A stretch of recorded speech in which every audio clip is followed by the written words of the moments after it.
Yang ni Skinny ID colour tan brown. Yang ni pun ramai sangat orang suka. Mengapa ya? Mungkin sebab colour dia nampak very exclusive kan. So let's talk about the Skinny ID. Yang ni Skinny ID ni, nama Skinny ID sebab lagi satu dia ada keyring ni, boleh tak kunci.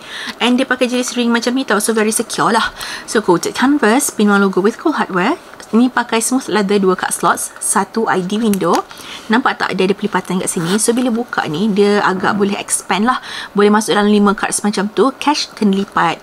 Untuk harga, you guys boleh tengok dekat shopping bag di bawah dapat harga berapa. Tapi yang paling penting jangan lupa claim semua voucher yang ada untuk maksimum penjimatan.